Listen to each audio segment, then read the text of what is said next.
Bismillah. Assalamualaikum warahmatullahi wabarakatuh.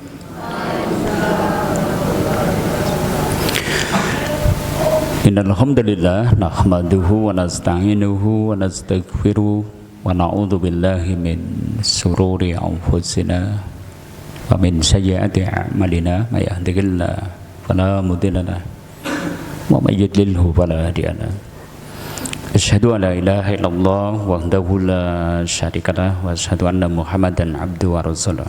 Allahumma shalli wa sallim wa barik ala Muhammadin wa ala alihi wa ashabihi wa man tabi'ahum bi ihsanin ila yaumiddin. Amma ba'da. Fa ya ibadallah usikum wa iyaya bi taqwallah. Faqad qala Allah ta'ala ya ayyuhalladzina amanu taqullaha ittaqullaha haqqa tuqatih wa la tamutunna illa wa antum muslimun.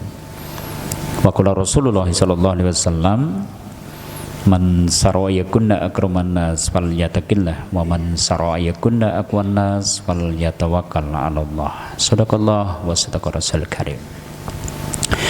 Sesepuh ini sepuh ingkang kawula hormati, asatidah yang juga senantiasa semoga dimuliakan oleh Allah, Bapak Ibu guru semua, Bapak Ibu semua yang kami hormati, dan juga santri-santri Rumah Quran Al-Qamar yang juga semoga senantiasa diberkahi oleh Allah Ta'ala.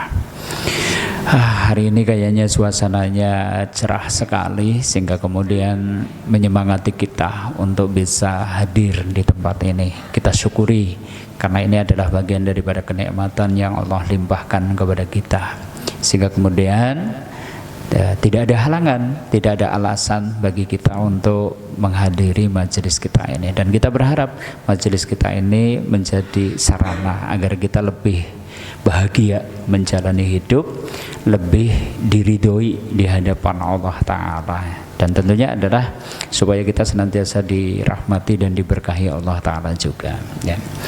Dan di sore hari ini kita refresh kaitannya tentang rezeki.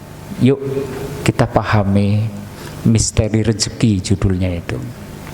Karena kadang kalau sudah urusan rezeki itu memang ya, karena mungkin faktanya rezeki itu memang misterius. Misterius pripun? Misterius gitu kan, gitu kan. Gimana misterius? Sing doyak-koyak malah ora ketemu-ketemu gitu kan. Tiwas jerih payah banting tulang ya ora oleh-oleh gitu kan. Bahkan kadang kita merasanya ada ketidakpastian gitu kan, lagi ngasuk si kepriwe ya, bulan ngarep kepriwe ya gitu, dan seterusnya. Sehingga kalau sudah urusan rezeki ini ya seringkali kadang membuat kita itu gelisah. Kalau sudah bicara rezeki kadang memunculkan kekhawatiran gitu kan, khawatir lah ngasuk si tayang mangan apa ya gitu kan, bulan ngarep si tayang bayar sekolah apa ya, dan seterusnya ya. Kadang membuat kita itu kalut, apalagi kalau sudah urusannya kewajiban ngangsur, kalut. Tanggal sekian sudah hampir jatuh tempo, ini ngurung duwe pikiran gimana, kalut itu kan. Kadang melemahkan, sehingga ketika kita itu mungkin ternyata rezeki seret, ibadah kita pun jadi kendor, jadi tidak semangat lagi. Tapi sebaliknya kadang juga melalaikan, barang rezekinya omber pripun kelalen, sing wingi-wingi sregep donga dadi males doa, yang kemarin-kemarin semangat ibadah, senang ngaji, begitu duit akeh gimana? Malah senengnya dolan, healing terus gitu kan. Minggu kia emang suwuk, minggu ngesuk maring menganti, ngesuknya maring jetis, ngesuknya maring genti-genti tampo mas, saekong gitu kan, dan seterusnya. Sehingga membuat kita justru malah lalai dengan rezeki yang Allah limpahkan kepada kita. Kadang rezeki justru malah bikin ujub. Ujub ini apa? Ujub itu apa? Bangga diri. Efeknya kalau sudah ujub biasanya barang rezekinya omber gimana? Munculnya takabur. Takabur itu apa? Sombong. Sehingga kemudian enggan menerima nasihat, rasanya paling benar sendiri dan seterusnya. Ini rezeki. Makanya kita katakan ya karena mungkin tadi rezeki itu misterius gitu kan. Sehingga cara pandang manusia tentang rezeki pun ternyata macam-macam. Ada yang memandang rezeki itu seperti pandangan Qarun tentang kesuksesannya. Ketika dia mendapatkan kesuksesan, rasanya keberapaan? Rasanya gimana? Ini semua adalah karena kepinteranku. Ini semua adalah karena jerih payahku. Nyong bisa sugih ya sebab nyong ngone kerja keras, ngone prihatin, ngone serius berbisnis dan seterusnya. Orang yang seperti itu nggak jauh beda dengan Qarun. Karena Qarun seperti itu, ketika dinasihati supaya bersyukur, dia mengklaim innama utituhu ala ilmin indi, sesungguhnya aku mendapatkan ini semua adalah karena ilmu yang ada padaku. Qarun, kenal Qarun? Punate midanget Qarun? Siapa Qarun? Qarun siapa? Dia itu sebenarnya masih sepupunya Nabi Musa. Ya, dikasih oleh Allah itu kenikmatan harta yang sangat banyak, sampai disebut-sebut kalau kunci gudangnya dikumpulkan saja kemudian dipikul oleh orang yang kuat tidak sanggup memikul kunci-kuncinya itu tadi. Berarti gimana?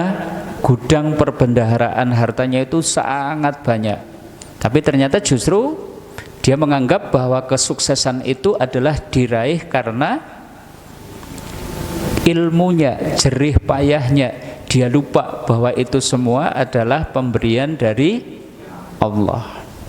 Ada orang yang seperti itu, hari ini juga sama. Ada orang yang mungkin prinsipnya lah anggur orang nyambut gawe ya ora bakalan oleh rezeki. Bahasa Jawane berapun? Ora obah, ora mamah, ora otik, ora amlik, gitu kan. Ini sebenarnya model-model Qarun gitu kan, karena mengira kalau dia itu dapat rezeki, dapat kesuksesan adalah karena jerih payahnya, karena ilmunya, karena strategi bisnisnya, karena mungkin banting tulangnya. Dan nanti seorang muslim mestinya gimana gitu kan. Ada juga yang mungkin gara-gara urusan rezeki dia menghalalkan segala cara. Nggak peduli halal, nggak peduli haram. Sing penting duite akeh, wetenge wareg, ilate rasa enak, keinginan dan kemudian hawa nafsunya bisa terpuaskan. Ada yang modelnya seperti itu. Ada yang melalaikan akhirat untuk rezeki, sehingga kemudian nyolong-nyolong surawani, tapi mungkin demi rezeki jerih payah banting tulang nganti ninggalke sholat, nganti ninggalke ibadah, direwangi ora puasa Ramadan dan seterusnya. Bahkan kebanyakan diantaranya mengabaikan sebab-sebab syar'i. Nah ini yang nanti mungkin sedikit kita ingatkan. Sebenarnya ada perkara-perkara yang mungkin tidak terkait dengan rezeki, tapi ternyata bisa mempengaruhi rezeki kita, yaitu amalan-amalan syar'i. Nah, inilah kaum muslimin arsyadakumullah beberapa fenomena ya terkait dengan rezeki, karena tadi rezeki itu misterius, kadang menggelisahkan, kadang mengkhawatirkan, kadang membuat kalut, kadang melemahkan, kadang melalaikan, kadang bikin ujub, kadang bikin takabur. Dan cara pandang orang pun tentang rezeki tadi, ada yang seperti Qarun. Dia mengira bahwa rezeki itu adalah karena jerih payahnya saja, tidak ada kaitannya dengan pertolongan Allah. Ada orang yang kemudian tadi menghalalkan segala cara untuk mendapatkan harta atau rezeki itu.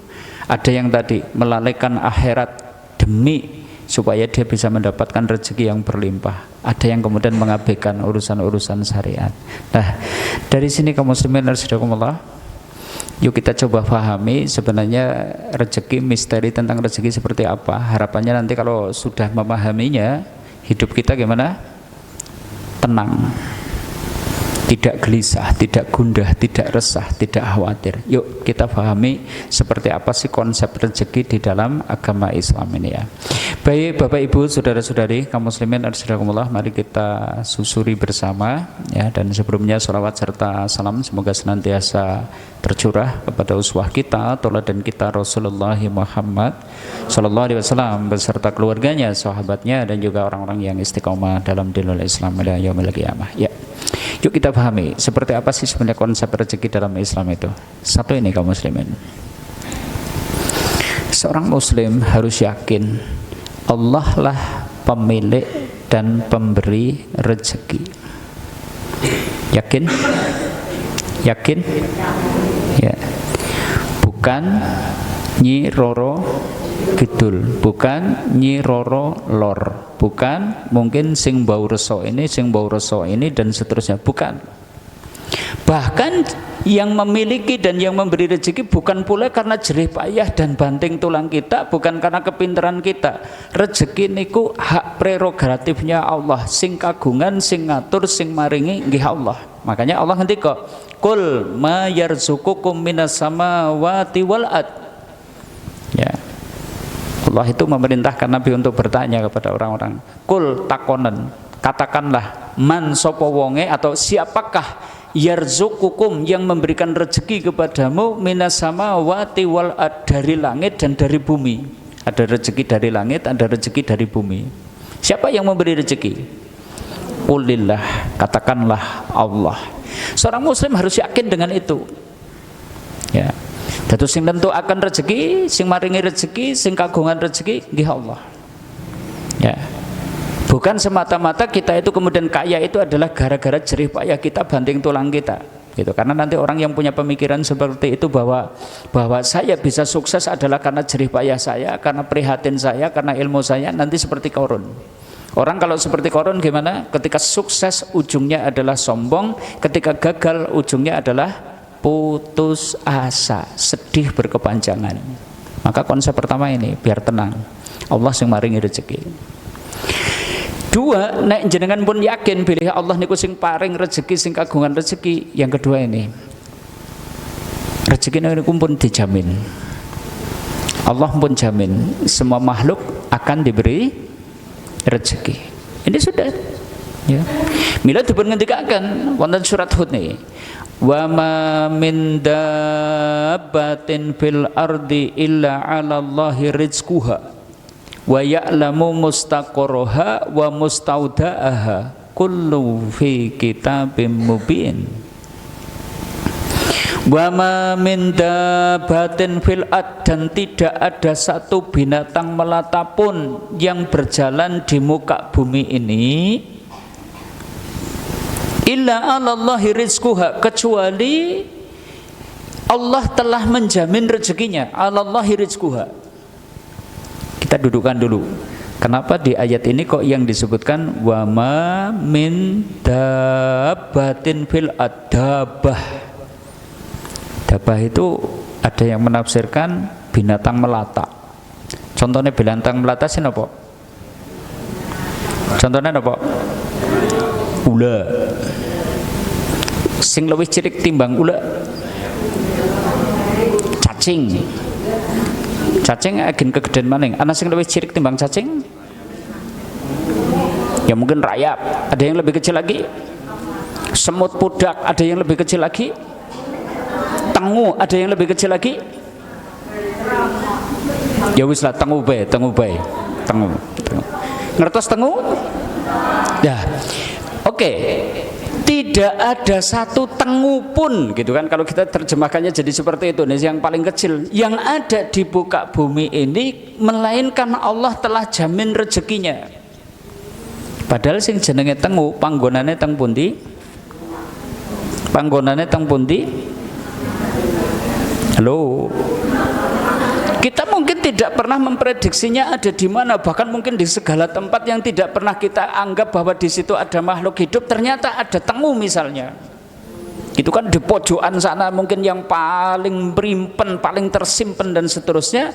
Ternyata Allah juga sudah jamin rezekinya. Bahkan wa ya'lamu mustaqarraha wa mustaudaaha, dia Allah ngertos, Allah niku ngertos tempat berdiamnya binatang itu ada di mana, tempat rezekinya ada di mana niku pun ditentuke dening Allah. Tengu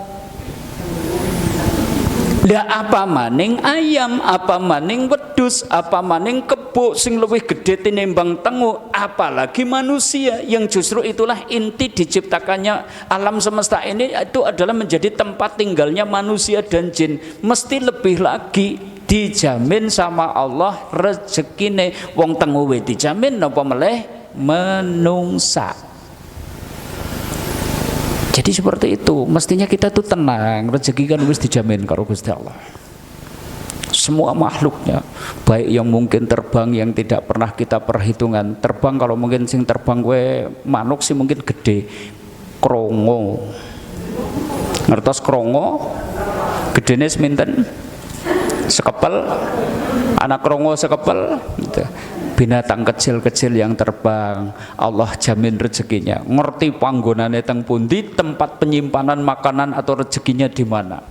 Allah sing netepke, Allah yang menjamin.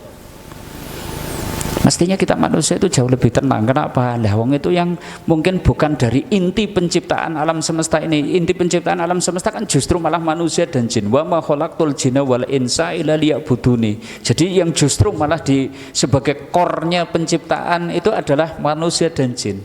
Ibaratnya alam semesta ini diciptakan ya untuk siapa? Untuk manusia dan jin itu tadi. Termasuk binatang-binatang, tumbuh-tumbuhan itu diciptakan nggih sapa? Nggih menungso niku wau. Kita mestinya lebih tenang, wis dijamin rezekinya. Kullu fi kitabim mubin, semuanya tertulis dalam kitab yang nyata, Lauhul Mahfuz. Ini yang kedua. Mestinya orang beriman tenang kalau urusan rezeki. Rezeki sudah dijamin. Jangankan manusia, binatang, bahkan binatang yang paling kecil pun Allah sudah jamin rezekinya. Makanya tentang ayat ini Syekh Abdurrahman As-Sa'di niku ngendika, maksudnya seluruh yang berjalan di muka bumi ini, baik dari kalangan manusia keturunan Nabi Adam alaihissalam maupun binatang, baik binatang darat maupun binatang laut, maka Allah Ta'ala telah menjamin rezeki dan makanan mereka. Jadi rezeki mereka dijamin oleh Allah, apalagi manusia. Ini yang kedua. Tiga, seorang muslim harus yakin rezeki niku pun ditaker. Pripun? Ya, usaha, harus usaha. Ora usah ngoyo banget sehingga kemudian sholat nganti ditinggal. Ora usah ngoyo banget sehingga kemudian kita mengambil yang haram. Ngoyonya itu maksudnya gitu. Kalau kita disuruh bekerja keras, ya bekerja keras. Tapi jangan sampai kemudian meninggalkan sholat, meninggalkan ibadah. Bahkan kemudian kita menerjang yang haram. Kenapa? Rezeki ini kok pun ditaker. Yakin? Ini dalile pangandikan Nabi. Inna ahadukum yajma'u khalquhu fi batni ummihi arba'ina yawman nutfah. Inna sak temene ahadukum, salah seorang di antara kalian, yajma'u khalquhu, dikumpulkan penciptaannya, fi batni ummihi, di perut ibunya, arba'ina yawman nutfah, 40 hari dalam bentuk nutfah, air mani. Kemudian summa yakunu ala qatan misla dalik, setelah itu akan berubah menjadi segumpal alaqah, segumpal darah. Summa yakunu mudghatan misla dalik, kemudian berubah menjadi segumpal daging dalam kurun waktu yang sama, 40 dina. Berarti totalnya pinten-pinten? 40 120. Pinten bulan? 4 bulan. Begitu 4 bulan, summa yursalu ilaihil malaikat, malaku diutuslah, dikirimlah ke perut ibu itu tadi malaikat, wa yanfuhu fihi ruh, ditiupkan ruh. Makanya biasanya kalau usia kandungan 4 bulan kepripun? Wis mulai obah-obah di dalam perut. Kenapa? Karena sudah ditiupkan ruh. Kemudian wa yu'maru bi arba'i kalimatin, kemudian diperintahkan untuk ditetapkan kepadanya 4 perkara. Jadi begitu usia kandungan kita di dalam perut ibu kita itu 4 bulan, niku ditiupkan roh plus ditetapkan 4 perkara. Bikat birizkihi, ditetapkan rezekine. Oh, bayi ini ngemben rezekine 15 miliar. 15 miliar. Jenengan kinten-kinten pinten? Kinten-kinten 2 juta melas temen gitu kan. Ya, yaitu contohnya lah 15 miliar. Ya mungkin ada yang mungkin 1 triliun, ada yang mungkin sekian triliun dan seterusnya. Ya. Ya, dan jangan diukur itu rezeki itu berarti wujudnya duit tok mboten gitu kan, dengan berbagai artinya nilai nominalnya seperti itu. Wa ajalihi, sudah ditetapkan pula di hari itu ajalnya. Rezekine 15 miliar, umure 27. Sudah ditetapkan. Ya, bahkan wa amalihi, amal-amalnya, apakah orang ini nanti akan menjadi ahlul maksiat atau ahlul ibadah sudah ditentukan, sehingga termasuk sakiyun au sa'idun, benjing dadi wong sing celaka apa wong sing begja, itu sudah ditetapkan oleh Allah begitu kita itu berada 4 bulan di kandungan ibu. Rezekine kula panjenengan kalau bicara rezeki wis ditaker. Lah berarti nyong wis ora perlu nyambut gawe, ora perlu usaha, yang apa wis ditaker lah, percuma nyambut gawe kayak ngapa ya takerane setitik ya oleh setitik. Kita kan nggak tahu takerannya berapa. Tugas kita gimana? Usaha. Jangan keliru. Cuma justru malah yang menjadi pelajaran, artinya jika seseorang mengambil haram yang haram, karena tadi rezeki sudah ditakar, jika seseorang mengambil apa yang diharamkan oleh Allah, tidak menambah jatah rezeki yang sudah ditetapkan. Saya dipahami apa mboten?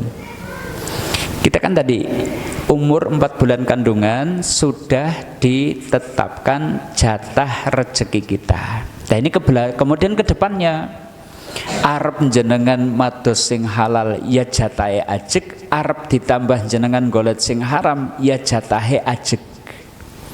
Berarti kudune wong Islam kepripun? Kudune kepripun? Nek ternyata arep njot sing halal ya rezekine ajek, arep njot sing haram ya rezekine tidak akan berubah. Mestinya kita gimana? Ya wis mencukupkan dengan yang halal, berarti ini kan keberkahan. Kenapa? Ya tidak akan kemudian uang gerenjot sing halal tok jadi kemudian rezekinya sedikit gitu atau berkurang jatahnya, atau kemudian kita itu menjadi tidak kaya, enggak. Makanya enggak usah gimir, enggak usah gumun dengan sesuatu yang haram. Kae lho dadi pegawai ya, tayang korupsi dadi sugih banget loh, enggak nyong tayang kaya ora usah gumun. Jangan tetap mencari yang halal, insya Allah tetap sesuai dengan jatah yang sudah ditentukan oleh Allah. Dan ternyata yang halal-halal inilah yang justru membuat hidup kita itu tenang, hidup kita itu penuh berkah. Ini yang ketiga. Yang keempat, supaya tenang nih hati kita kalau sudah urusan rezeki. Yang keempat nih, ketahuilah, tidak ada yang bisa merebut atau menahan jatah rezeki kita. Terus nek wau Allah niku pun netepke rezekine si fulan rezekine 15 miliar. Itu tidak ada yang bisa menghalanginya. Tidak ada manusia yang bisa merebutnya, tidak ada manusia lain yang bisa menahannya. Sudah, kalau yang sudah jadi jatahnya ya jatahnya. Makanya disebutkan Allahumma la mani'a lima a'taita wa la mu'tiya lima mana'ta. Coba, kapan kita baca doa ini? Nah, pada sholat kan kita biasanya doa itu tuh. Ya. Allahumma anta salam wa minka salam tabarakta ya dzal jalali wal ikram, dan seterusnya. Kemudian Allahumma la mani'a lima a'taita wa la mu'tiya lima mana'ta. Allahumma ya Allah, tidak ada yang mampu mencegah apa yang Engkau beri. Ya, wala mu'tiya, tidak ada yang bisa memberi apa-apa yang Engkau cegah. Ini harus jadi keyakinan, karena kita baca setiap baca sholat, kita baca doa ini Allahumma la mani'a lima a'taita wa la mu'tiya lima mana'ta. Mestinya kan dari tentrem hati nih. Nggak ada tuh orang yang mampu mencegah apa-apa yang sudah ditentukan oleh Allah itu menjadi milik kita. Tuh surana yang bisa mencegah mbok wong sak RT, mbok sebanjarnegara, mbok wong sak dunia untuk menghalangi rezeki yang sudah ditetapkan oleh Allah untuk kita. Tidak akan ada yang bisa. Ning yo kosok wangsulipun seseorang kok sudah ditetapkan oleh Allah itu dengan kemiskinannya, dengan kefakirannya, dengan kesempitan rezekinya, nggak ada orang yang bisa melapangkannya, nggak ada orang yang kemudian bisa memberi orang-orang yang memang ditekan oleh Allah untuk tidak mendapatkan bagian. Kan tenang, kita itu tenang. Jadi bisnis ya tenang, usaha tenang, mungkin mengejar karir ya tenang gitu kan. Nggak ada toh orang yang mau merebut jatah rezeki kita, itu nggak ada. Jadi mbok dodol dawet jejer-jejer kawit kang tugu gilar-gilar nganti perapatan pucang, rebutan rezeki napa mboten? Rebutan rezeki napa mboten? Enggak, semua sudah punya jatahnya sendiri-sendiri gitu kan. Ora terus lagi enggane aku dodol dhewe kan ya kang tugu gilar-gilar tekan perapatan pusang, berarti omset 10 pedagang itu jadi milik saya semua. Berarti anggar bakul siji ki sedina oleh 500.000, padahal ana bakul 10 anggar nyongtok sing dodol berarti oleh duit 5 juta. Kayak gitu? Kayak gitu? Enggak. Karena sudah di jatah rezekinya masing-masing gitu kan sama Allah itu ya memang kalau rezekinya segitu ya segitu. Mbok sing dodol dhewe kan, mbok sing dodol bareng-bareng ya itu akan seperti itu. Makanya ini mestinya menenangkan. Allahumma la mani alima a'taita, ya Allah tidak ada yang mampu mencegah apa yang Engkau berikan. Ini nggih kosok wangsulipun wala mu'tiya lima mana'ta, tidak ada orang yang bisa memberi orang-orang yang Engkau cegah gitu kan. Ini 4, yang keempat. Yang kelima, dari situ pancen enten tiyang sing diomberaken rezeki teh. Tapi juga ada orang yang Allah tetapkan disempitkan rezekinya. Begitu. Ada enggak orang jananu ungkang-ungkang tok ning sugih? Ada enggak? Ngertos ungkang-ungkang? Ungkang-ungkang sih napa ungkang-ungkang? Kayak bahasa Cina gitu kan. Ya pokoknya leha-leha ning sugih. Ada enggak? Ada enggak? Kok kayak orang percayaan lagi kayaknya gitu kan. Ada loh orang yang dilahirkan itu wis pancen sugihe pol-polan. Artinya dia mungkin dari kecil ungkang-ungkang, ora tahu jerih payah banting tulang, ora tahu kerja, ora tahu usaha dan seterusnya, ya sugih. Ada. Iri itu yang anaknya sultan itu kan katanya kan kayak itu, itu sultan gitu kan, dari kecil itu sudah takdirnya itu gimana, sugih gitu kan. Ada, yaitu kersane sinten, ya memang kersane Allah kok itu kan. Kersane Allah ada orang yang ternyata seperti itu. Tapi nggih kosok wangsulipun enten sing wis jerih payah banting tulang dilewangi melek kawit jam 2 bengi gitu kan, bahkan kemudian dilewangi lembur-lembur nganti jam 10 wengi, turune gur paring pirang jam jan melarat baik. Ada? Gusti Allah adil? Adil enggak? Allah adil enggak? Ada enggak orang yang kayak gitu? Jangan wis uripe wis digawe kerjane bepol-polan ning ya tetep ora sugih-sugih. Ya ini memang ketetapan Allah, memang seperti itu. Awalam ya'lamu annallaha yabsutu rizqan liman yasha'u wa yaqdir. Ya. Dan tidakkah mereka mengetahui bahwasanya Allah itu melapangkan rezeki dan menyempitkannya bagi siapa saja yang dikendaki. Wis pokoknya nek tiyang niku dikersake dening Allah niku sugih ya sugih, sinten tiyange dikersake dening Allah niku sempit rezekine ya sempit. Yo kenapa kok Allah kok kemudian membeda-bedakannya? Pasti ada hikmah. Pasti ada hikmah. Enggane seluruh manusia yang ada di muka bumi ini kok digawe sugih kabeh. Kinten-kinten Allah niku kuasa untuk berbuat seperti itu atau tidak? Bisa atau tidak? Kecil banget. Tapi kayaknya kehidupan tidak berjalan. Gini apa mboten? Sugih kabeh, jenengan sawahe wambek kabeh. Arep tandur ya tandur dewek. Lah wong liyane banu sugih sawahe mambrah gitu kan. Yo tolong yo anu ya tandur nang nyong yang esuk rosudi nyong be sawahe mambrah gitu kan. Lah sidane malah ora tayang nyawah kan seperti itu. Oh ternyata dibikin sedemikian rupa, ada yang kaya ada yang miskin itu supaya kehidupan berjalan. Lah enggane kabeh dadi bos. Kepripun jajal? Ya malah jadi bosok loh. Bos tapi bos bosok gitu kan.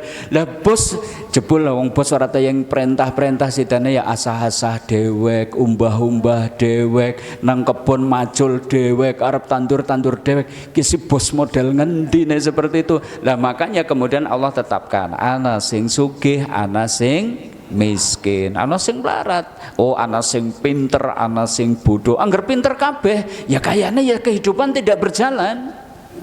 Kabeh pinter, karepe itu kemudian menjadi pemimpin, kemudian ke semuanya itu bikin konsep orang ana sing ngelakoni, ya sudah nggak berjalan. Maka ada yang miskin, ada yang pinter, ada yang bodoh, ada yang kuat, ada yang lemah. Ana sing sugih ning fisiknya ternyata ya ku tidak kuat, ada yang kemudian pelarat tapi ternyata fisiknya kuat dan seterusnya. Semuanya sudah ditentukan oleh Allah itu kenapa? Dengan hikmahnya. Makanya kalau mungkin kita garis bawahi, siapa yang disempitkan rezekinya itu pun dengan hikmah, ada hikmahnya. Ini yang keenam supaya tenang gitu kan, kalau kita pas posisi orang rezekinya geseret mesti ada hikmah gitu kan, karena disebutkan ini dalam surat Asy-Syura ayat 27. Walau basatallahu rizqa li ibadihi labahau fil ardi walakinna yunazzilu biqadarin may yasha. Jikalau Allah melapangkan rezeki kepada hamba-hambanya, tentulah mereka akan melampaui batas di muka bumi.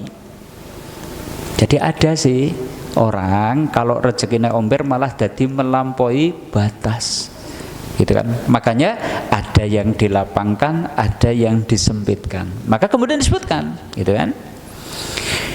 Walakinna yunazzilu biqadarin may yasha, akan tetapi Allah menurunkan apa yang dikendakinya itu dengan ukuran. Innahu bi ibadihi khabirum basiro, sesungguhnya dia maha mengetahui keadaan hamba-hambanya lagi maha melihat. Oh si fulan kae angger rezekine omber gembeleng, maka karena Allah sayang kepadanya rezekine seret supaya dia tetap tawadu. Ada yang kayak gitu? Ada. Jadi karena Allah itu menghendaki oh kayak wong angger sugih kian ora kuat derajat. Ada ya orang yang judulnya apa? Ora kuat derajat, gitu loh. Lah kalau Allah sayang kepadanya, ya sudah rezekinya nggak dikasih banyak-banyak supaya tetap tawadu, tetap andap asor, tetap dia itu kemudian menjadi sosok yang lembah manah dan seterusnya. Ada yang seperti itu, ya. Sebab kalau kemudian dilapangkan rezekinya ini tadi la bahau fil ad, dia itu jadi melampaui batas di muka bumi. Gembeleng, kemplitak gitu kan, sombong, gemagah dan seterusnya kalau rezekinya omber. Nah kalau Allah sayang ya sudah diwehi rezekinya cukup-cukupan gitu kan. Makanya walakinna yunazzilu biqadari may yasha, Allah itu menurunkan apa yang dikendakinya itu dengan ukuran gitu kan. Dan Allah itu tahu banget di antara hamba-hambanya itu, Allah itu maha mengetahui, maha melihat hamba-hambanya. Maksudnya karakter tadi. Makanya bisa jadi ada orang rezekinya kok seret, padahal lu gemian-gemian jadi wong sugih ngerti-ngerti kok kemudian bisnisnya hancur, dagang ora payu, bisnis gonta-ganti ini ternyata belum juga mendapatkan rezeki yang lapang. Oh ternyata Allah itu punya hikmah, sedang menghapus dosa orang itu. Oh kayak dosanya akeh, Allah sayang. Hartanya yang banyak, rezekinya yang omber disempitkan, tapi tujuannya supaya apa? Dosanya kebusek. Begitu besok sowan di hadapan Allah dalam keadaan bersih dari dosa. Ada yang disempitkan rezekinya karena Allah sayang, mengemben ringan hisabnya. Coba kira-kira manusia yang paling dicintai Allah itu siapa di muka bumi ini? Person kinten-kinten sinten? Siapa sih orang yang paling dicintai sama Allah? Kayaknya Nabi Muhammad SAW. Bukan kayaknya, pasti. Saya tanya, apakah beliau menjadi orang yang paling kaya di muka bumi ini? Enggak. Ternyata beliau hanya diberi rezeki yang mungkin cukup sajalah, gitu kan, cukupan saja. Tidak kemudian seperti Qarun, tidak kemudian mungkin seperti Nabi Sulaiman, tidak seperti mungkin orang-orang kaya yang lain dan seterusnya. Pasti ada hikmah. Itu kan? Itu.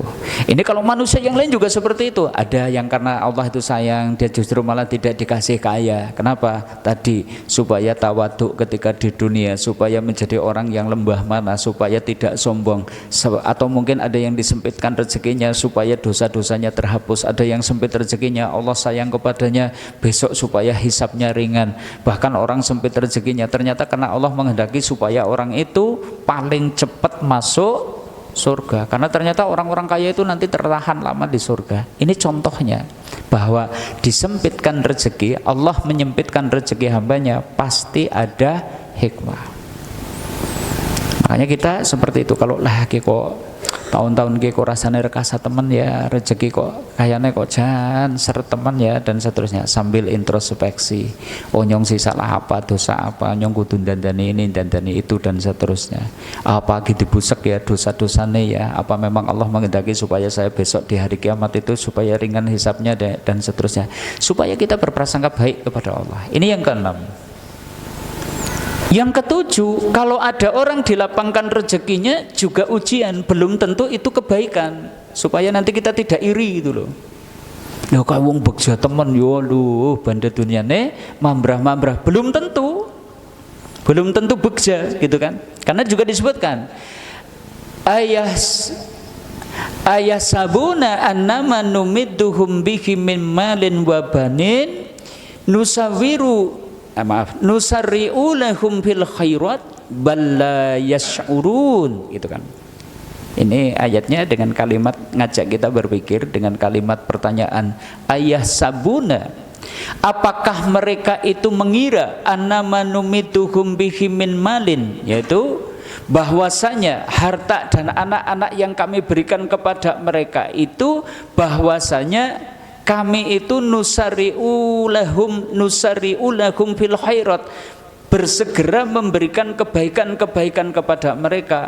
Bala, bahkan sekali-kali tidak, la yas'urun, mereka tidak sadar. Maksudnya ada orang yang dilapangkan rezekinya sama Allah, ada orang yang hartanya diberi berlimpah luah sama Allah, bukan berarti karena Allah itu bersegera memberikan kebaikan kepada mereka di dunia, bukan. Ternyata apa? Yang sering kita bahas, ada yang diberi rezeki berlimpah ternyata hanya istidraj. Ini loh. Napa? Kayak kelalen maning iki. Napa istidraj?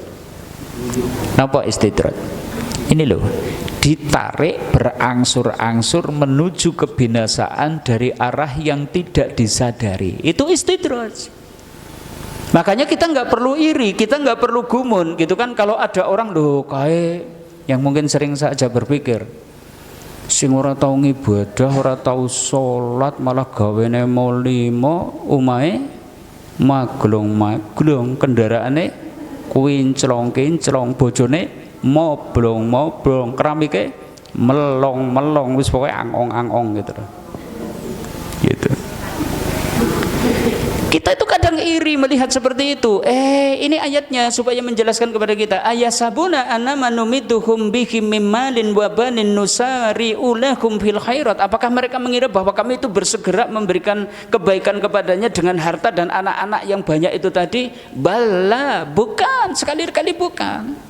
Ada yang ternyata dikasih rezeki sama Allah berlimpah itu hanya istidrat. Allah itu tengah menghukum dia dengan cara apa? Ditarik-tarik berangsur-angsur menuju kebinasaan. Seperti layangan itu diundang nanti dhuwur disit, sehingga kemudian dia itu melayang-layang di sana merasa bangga dengan yang dia capai, ternyata kemudian dijatuhkan dari atas itu dengan sangat kerasnya. Itulah yang disebut istidrat. Makanya kita nggak usah gumun. Karena sing marakna gundah, resah, gelisah kadang kan gitu tadi, gumunan. Napa? Jane ngene njenengan dadi wong ora gumunan kan uripe ayem. Salahe apa? Gumunan. Weruh tanggane kaya iki gumun, weruh kaya kancane kaya iki gumun gitu. Lah gumun itu memunculkan keresahan, kegundahan gitu kan. Lah nyong ora teyeng ya sing kaya padahal ujarku nyong kan lebih mempeng ibadahe. saben dina Senin ngaji, sholat jamaah 5 waktu, wengi ya nyong tahajud, Senin Kemis ora tahu puasa. Nyong malah kayak baik gitu kan, dan seterusnya. Dan ini tadi, jangan mengira bahwa orang yang dilapangkan rezekinya itu berarti dia mendapatkan kebaikan, belum tentu. Karena bisa jadi istidraj itu tadi. Nah ini ya, supaya kita tenang. Nah ini yang kedelapan. Maka yang kedelapan, kalau sudah urusan rezeki, ikhtiarlah, tapi jangan melampaui batas. Melampaui batas niku kepripun?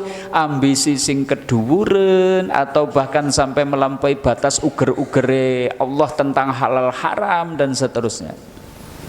Makanya ada satu hadis nih, Nabi niku ngendika kados mengatakan, inna ruhal kudusi nafasa firaui. Sesungguhnya Ruhul Kudus, maksudnya malaikat Jibril, itu membisikkan di dalam hati, di dalam hatiku, kata Nabi. Apa bisikan malaikat Jibril ke hatinya Nabi SAW ini? Ini, inna nafsa la tamutu hatta tastakmila rizquha. Ini penting untuk dipahami. Inna nafsa, sesungguhnya jiwa itu, atau ya seseorang itu, la tamutu, tidak akan mati, hatta tastakmila rizquha, sampai sempurna rezekinya. Pripun? Wow, usia 4 bulan kandungan dalam perut ibu gimana? Sudah ditetapkan rezeki. Osifulan 15 miliar. Dia itu tidak akan mati kecuali rezekinya sudah genep 15 miliar. Nek egen kurang 1000 perak bae urung arep mati. Bahkan ternyata rezeki 1000 perak kok ternyata ada di Jogja, dadakan orang itu nanti pasti akan pergi ke sana sekedar ngambil 1000 perak mungkin itu tadi, apa itu anu nutur, apa diwehi wong dan seterusnya, bareng 1000 perak itu wis ditampani nyawa nembe lepas. Ada enggak orang yang datang jauh-jauh dan sampai di sana guranu setor nyawa tok, ada enggak? Ada. Niatar bisnis gitu, kemudian pindah ke suatu tempat mungkin di luar Jawa sana, bareng pancen takdir rezekine itu kurun jujugna nyawa di sana, kan wis ditetepke matine neng kana, bareng ngombe seteguk rezekine itu ternyata masih kurang seteguk air putih mungkin di bandara Madinah gitu misalnya. Yang dadakan wong rezekine air putih nang bandara Madinah, dadakan orang itu kemudian melu umroh bareng sampai di sana kepripun? Jenembe minum seteguk air kemudian meninggal, karena sempurnanya rezeki itu setengah gelas air putih yang ada di Madinah. Tapi tadi bahwa orang itu tidak akan mati kecuali sudah menyempurnakan jatah rezekinya, itu sudah disempurnakan itu. La tamutunna hatta tastakmila rizquha. Sehingga Nabi lajeng ngendika, malaikat Jibril niku lajeng ngendika, bisikannya ini, fattaqullaha. Ya, maka pesan Nabi gimana? Karena itu bertakwalah kalian kepada Allah, wa ajmilu fi talabi wa la yahmilannakum istibta'u rizki ayatlubuhu bima'asillah. Maka pesan-pesan malaikat Jibril itu tadi kemudian gimana?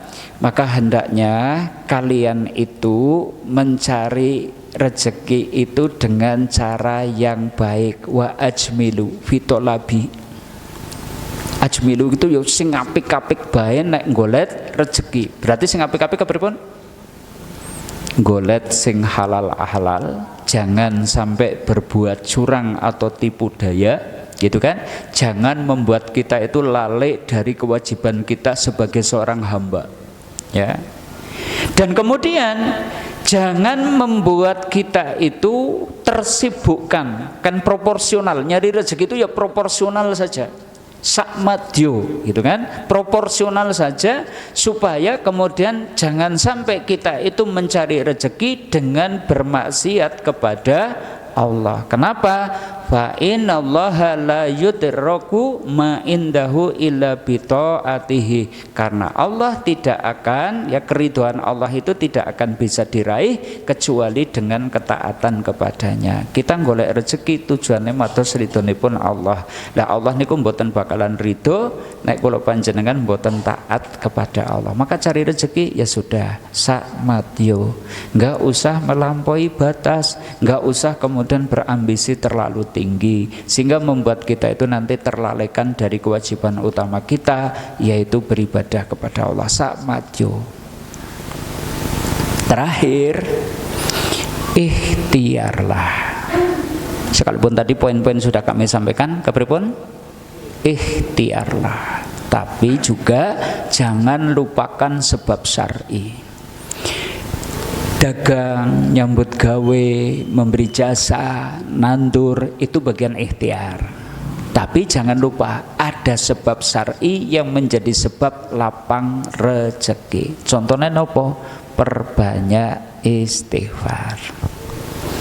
Ini yang suka dilupakan. Yang dilupakan orang itu yang seperti ini. Dikiranya rezeki itu kaitannya hanyalah dengan kerja. Dikira kaitannya rezeki itu hanya dikaitkan dengan dagang, dengan tandur, dengan mungkin ini, dengan itu, jasa ini, jasa itu. Ada yang lain yang bisa menjadi sebab lapangnya rezeki. Istighfar. Nyambung? Istighfar melapangkan rezeki, nyambung?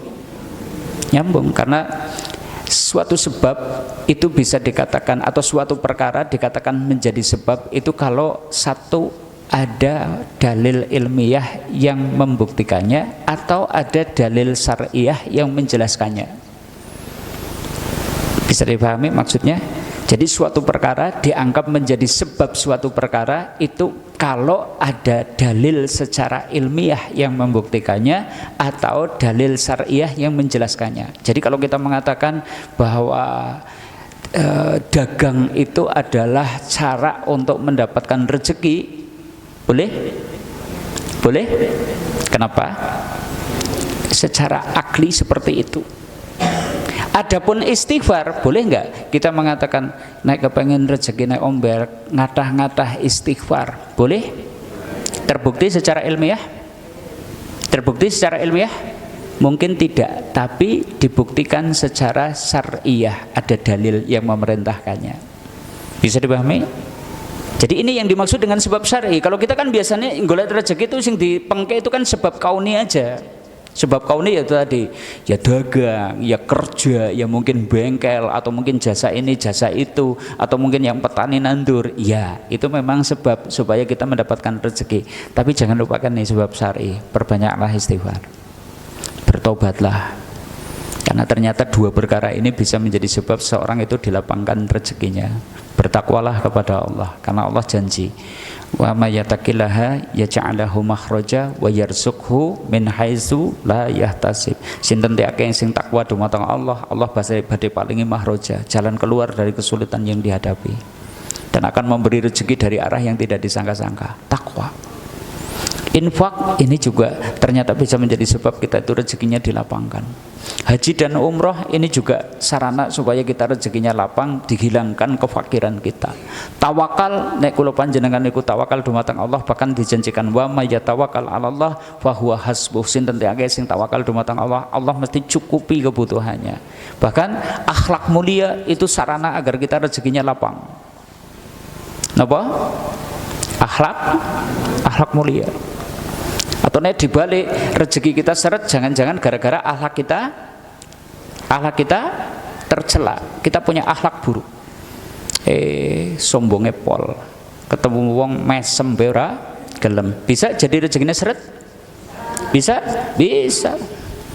Jangan anggur perintah karo kae wong gitu kan, tapi jangan anggur petuk jenlah merengut bae gitu kan. Sebel, orang itu sebel. Bahkan mungkin kok jenengan bakul warung kok ternyata larang banget eseme. Kira-kira gimana?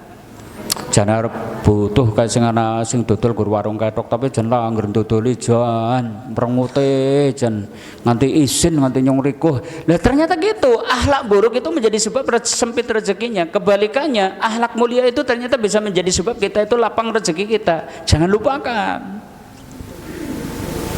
Jadi wong andap asor, tawadu dan seterusnya ternyata bisa menjadi sebab rezeki lapang. Lah kalau kita balik, hari ini kok rezekinya seret, jangan-jangan kita akhlaknya belum mulia ya. Ketemu wong menang bae, ora tau gelem takonan, sombonge pol dan seterusnya. Dagang dadine pripun? Ora payu. Bareng dadi bakul senenge ngapusi gitu kan. Entah mungkin timbangan, entah itu mungkin harga, kualitas barang dan seterusnya. Hati-hati, ini bisa menjadi sebab rezekinya seret. Sebaliknya jenengan dari pedagang kok jujur dan seterusnya, perlahan-lahan akan mengundang loyalitas konsumen sehingga kemudian bisnis jenengan itu kemudian menjadi lancar. Dan jangan lupa, kepengen rezeki lapang, doa. Setidaknya dimulai dari ini, berlindung dari kefakiran. Dongane pripun? Nah, di antara yang diajarkan Nabi ini, Allahumma inni a'udzubika minal kufri wal fakri wa adabil qabri. Cok ndonga kados niku. Cok ndonga kados niku. Diapalke. Allahumma, yo bareng-bareng yo. Allahumma inni a'udzubika minal kufri wal fakri wa adabil qabri. Allahumma inni a'udzubika minal kufri wal fakri wa adabil qabri. Allahumma inni a'udzubika minal kufri wal fakri wa adabil qabri. Allahumma inni a'udzubika minal kufri wal fakri wa adabil qabri. Bareng-bareng coba. Allahumma inni a'udzubika minal kufri wal fakri wa adabil qabri. Nah, ini kita berlindung kepada Allah dari 3 perkara. Allahumma ya Allah, ini sesungguhnya aku a'udzubika berlindung kepadamu minal kufri dari kekafiran, wal fakri dari kefakiran, wa adabil qabri dan juga dari siksa kubur. Kita berlindung dari fakir ini ya, harapannya itu. Nah, inilah kaum muslimin harusnya saya review nih dari depan. Jadi mungkin rezeki itu memang penuh misteri, tapi setidaknya kalau kita itu tahu beberapa perkara ini, kita akan jauh lebih tenang. 1, rezeki niku sing nentuke Allah, pemilik dan pemberinya itu adalah Allah. 2, rezeki niku pun dijamin. Pokoknya kula panjenengan niku masuk kategori orang yang masih punya nyawa dan hidup, mesti tesih ditanggung rezekine. Allah pun jamin rezekinya. Jangankan manusia, makhluk yang paling kecil pun Allah tahu di mana tempat tinggalnya, di mana rezeki yang mestinya dia dapatkan, apalagi manusia. Yang 3, rezeki niku pun ditakar. Oke, Allah nikum pun takar rezekinya, tiap-tiap orang itu sudah ditakar sama Allah. Artinya ya sudah, kita itu pokoknya tugasnya golek sing halal, sing halal, sing halal, sing halal. Kenapa? Karena yang haram juga tidak akan membuat kita itu jatah rezekinya menjadi bertambah banyak. Yang 4, tidak ada yang bisa merebut dan menahan jatah rezeki yang sudah Allah tetapkan. Yang 5, memang Allah itu menetapkan ada yang lapang rezekinya, ada yang disempitkan. Tapi disempitkan rezeki pasti ada hikmah. Karena tadi nek wong sugih kabeh kayaknya ya dunia malah tidak berjalan. Kudu ana sing sugih, kudu ana sing melarat, kudu ana sing pinter, kudu ana sing bodoh, kudu ana sing kuat, kudu ana sing lemah. Itu justru malah sunatullah supaya kehidupan itu berjalan. Tapi juga ada hikmahnya. Jika Allah sayang seorang itu disempitkan rezekinya, kenapa? Ya mungkin karena supaya dosanya terhapus, supaya kemudian hisabnya ringan, supaya besok bahkan paling cepat masuk surga.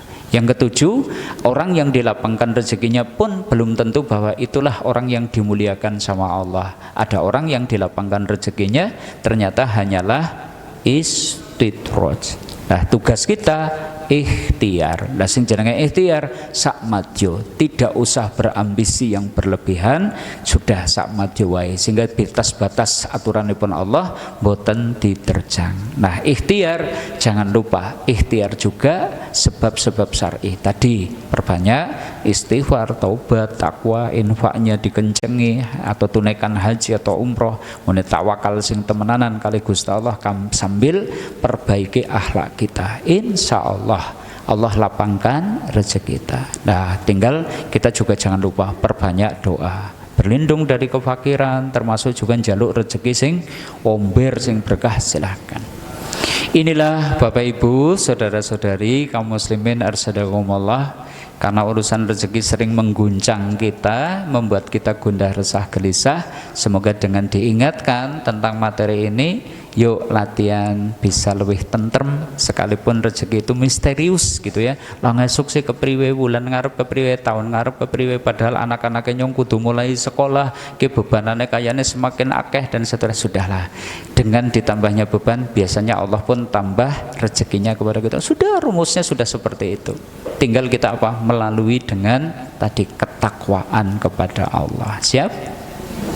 Oke, baik Bapak Ibu, ini saja. Semoga nanti sepulang ngaji bibir kita bisa bergerak ke kiri 1 cm, ke kanan 1 cm, yaitu apa? Senyum, gitu kan. Tadi mungkin mangkat jane lagi judeg buat lah kijen ngesuk sih tayang tuku beras sepora gitu kan. Nah, dengan ngaji nanti pulang bisa tersenyum. Siap?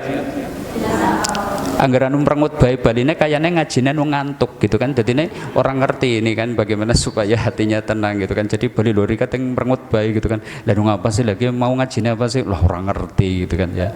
Baik ya, kaum muslimin, itu saja dari kami. Gunging pamunten wa enten kelepatan kawula, ada benarnya dari Allah. Saya kembalikan ke bawah acara. Billahi taufik wal hidayah. Assalamualaikum warahmatullahi wabarakatuh.